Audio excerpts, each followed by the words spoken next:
Only seats of governance. ఈ fact నిజంగా కూడా ఎవరు కూడా మర్చిపోకూడదు. సాక్షాత్తు కేంద్ర ప్రభుత్వం కూడా రాజధాని అనేది రాష్ట్రాల ఇష్టం అంటూ అధికారికంగా వీళ్ళు మన ఏపీ హైకోర్టులో కౌంటర్ అఫిడవిట్ కూడా దాఖలు చేసినారు. కేంద్ర ప్రభుత్వం ఆంధ్రప్రదేశ్ హైకోర్టులో ఒక కౌంటర్ అఫిడవిట్ కూడా దాఖలు చేసినారు. ఈ మేరకు రాజధాని విషయంలో కేంద్ర ప్రభుత్వానికి ఎలాంటి పాత్ర లేదు అని కూడా ఆ అఫిడవిట్లో వాళ్ళు పేర్కొన్నారు. మన కళ్ళ ఎదుటే 2000 సంవత్సరంలో కేంద్రం కొత్తగా 2000 సంవత్సరంలో ఉత్తరాఖండ్, జార్ఖండ్, ఛత్తీస్గఢ్ రాష్ట్రాలను కేంద్రము తీసుకొచ్చింది. మన కళ్ళ ముందని 2000 సంవత్సరంలో ఆ రాష్ట్రాలకు రాజధానులు ఎలా వచ్చాయి? కేంద్రం ఏదైనా డిసైడ్ చేసిందా? కేంద్రం నిర్ణయించలేదే. ఆయా రాష్ట్రాలు వాళ్ళు నిర్ణయించుకున్నారు. మరి ఎవరికి వర్తించింది? మరి 7 ఏళ్లుగా నేను చంద్రబాబు నాయుడు గారిని అడుగుతా ఉన్నా, మరి 7 ఏళ్లుగా మీరే ముఖ్యమంత్రిగా ఉండి మొదటి టర్మ్ 5 సంవత్సరాలు, తర్వాత ఇప్పుడు 2 సంవత్సరాలు, మరి 7 ఏళ్ళు మీరే ముఖ్యమంత్రిగా ఉండి 1,00,000 ఎకరాల అమరావతిలో ఇంతవరకు కట్టింది ఎంత? 1,00,000 ఎకరాల అమరావతిలో ఈయన 7 ఏళ్ళు ముఖ్యమంత్రిగా ఉంటూ అమరావతి అనేది తన పెట్ ప్రాజెక్ట్ అంటూ తాను నినాదమిస్తూ తాను ఇంతవరకు కట్టింది ఎంత? నిజంగా సెల్ఫ్ ఫైనాన్స్ ప్రాజెక్ట్ అయ్యిందా ఇది? నిజంగా అమరావతి అని సెల్ఫ్ ఫైనాన్సా? ఈయన డబ్బా కొట్టినట్టుగా ఏ దేశం పోతే ఆ దేశం బొమ్మలు ఈయన చూపిస్తాడు. ఏ దేశం ఈయన పోయినా ఆ దేశం బొమ్మలు చూపిస్తాడు. చూపించి అదిగో ఇదే అమరావతి అని అంటాడు. మరి ఎంతవరకు వచ్చిందని అడుగుతా ఉన్నా. ఆ దేశాలు ఇక్కడ ఏమైనా కనపడుతున్నాయా? కనీసం భూములు ఇచ్చిన రైతులకు చెప్పిన హామీలైనా నెరవేర్చాడా ఈ పెద్ద మనిషి? మొదట తీసుకున్న 50,000 ఎకరాల్లో, వెరీ ఇంపార్టెంట్ ఇది, మొదట తీసుకున్న 50,000 ఎకరాల్లోనే రోడ్లు, కేవలం రోడ్లు, కరెంటు, డ్రైనేజ్ అంటే సివరేజ్, వాటర్, వీటి కల్పనకి అయ్యే ఖర్చు చంద్రబాబు నాయుడు గారు స్వయాన లెక్కల ప్రకారమే,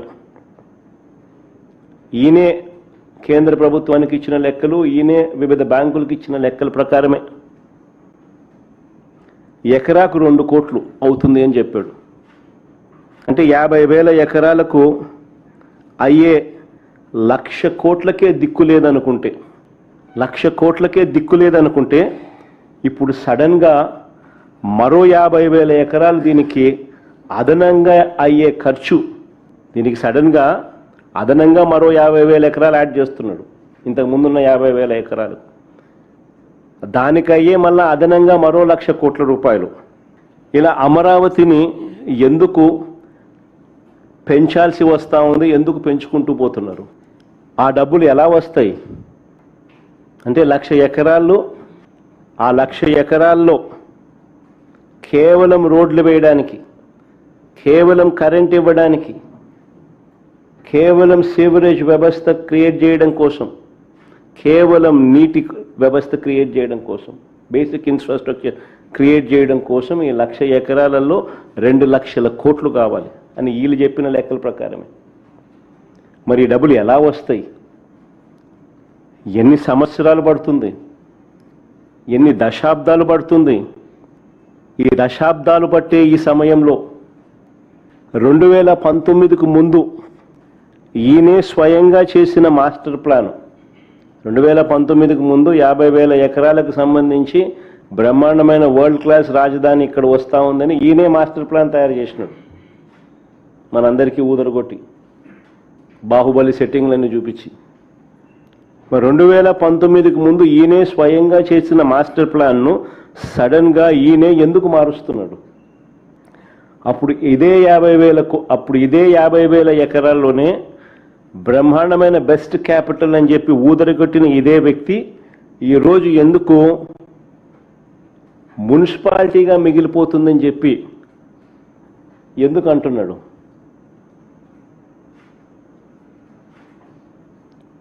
ఆ మాట అని ఇంకొక 50,000 ఎకరాలు కావాలంటున్నాడు. మరి ఇంతకుముందు 50,000 ఎకరాలతోనే వరల్డ్ క్లాస్ సిటీ అని చెప్పిన వ్యక్తి ఈరోజు ఏమంటున్నాడు? ఆ 50,000 ఎకరాలే అంటే ఇది మున్సిపాలిటీగానే మిగిలిపోతుంది, అందుకని ఇంకొక 50,000 ఎకరాలు కావాలంటున్నాడు. అని ఎందుకు అంటా ఉన్నాడు? ఎక్కడా లేని విధంగా కాస్ట్ పర్ ఎస్ఎఫ్టీ అడుక్కు అయ్యే ఖర్చు ఏకంగా 11,000 నుంచి 14,000 అవుతా ఉంది. కాస్ట్ పర్ ఎస్ఎఫ్టీ ఎక్కడ చూడని విధంగా, ఎక్కడా లేని విధంగా అడుక్కయ్యే 11,000 నుంచి 14,000 దాకా ఎందుకు అవుతా ఉంది? ఇది ఎగబాకుతా ఉంది అన్న వీటికి సమాధానం ఎక్కడైనా అసెంబ్లీలో 5:30 గంట అసెంబ్లీలో ఇటువంటి ప్రశ్నలకు ఏదైనా సమావేశం కేవలం జగన్ను వైఎస్ఆర్ కాంగ్రెస్ పార్టీని దుమ్మెత్తిపోయడానికి, బూతులు తిట్టడానికి మాత్రమే వాడుకున్నారు. రాజధాని పేరిట పట్టపగలు తాను చేస్తా ఉన్న దోపిడీ నుంచి ప్రజలను డైవర్ట్ చేసేందుకు ఈ డ్రామాకు తెరలేపాడు.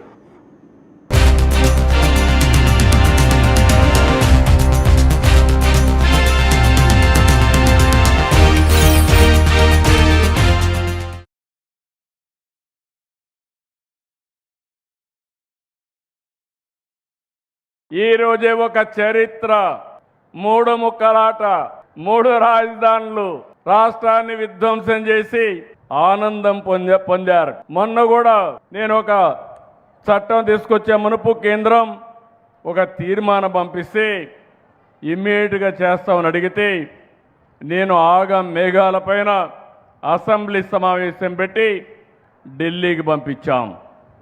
అసెంబ్లీ సమావేశాలకు కూడా రాలేదు. అది ఒక రాజకీయ పార్టీ ఎట్లా ఊహిస్తారో మీరు నాకు అర్థం కాల.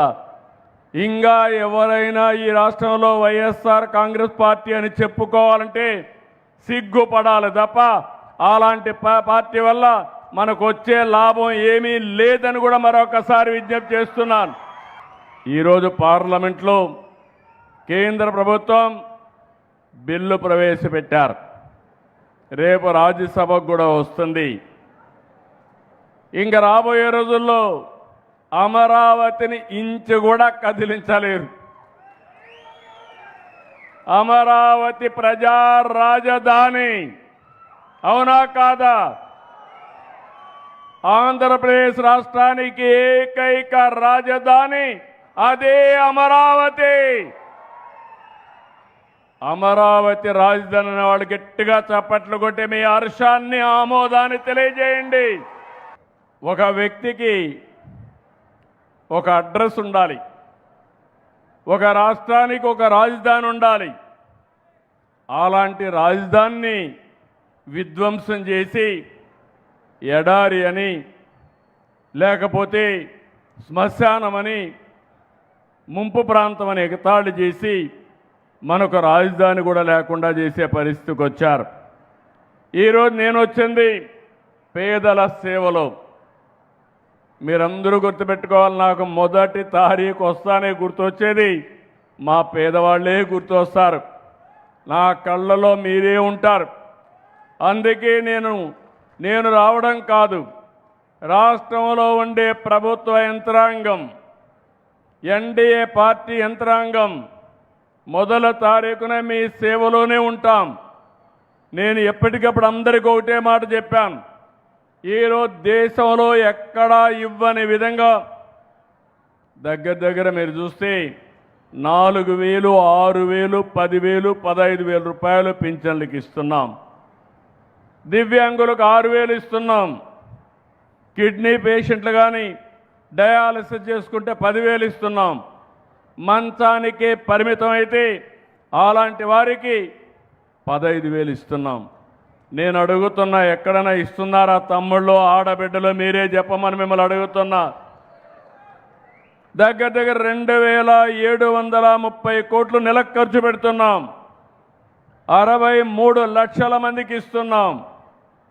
ఇప్పటికీ 60,000 కోట్ల రూపాయలు ఒక్క పింఛన్ కింద పేదవాళ్లకు భరోసా ఇచ్చిన ఏకైక ప్రభుత్వం ఎన్డీఏ ప్రభుత్వం అని చెప్పి కూడా నేను మీ అందరికీ విజ్ఞప్తి చేస్తున్నా.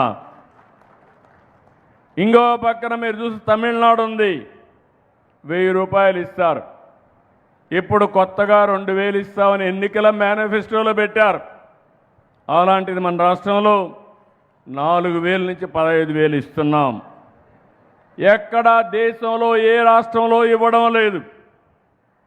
అయితే మీరు కూడా ఒక విషయం గుర్తుపెట్టుకోవాల్సిన అవసరం ఉంది. ఈ జిల్లాలోనే 2,91,000 కుటుంబాలకి 128 కోట్లు నెల ఇస్తున్నాం.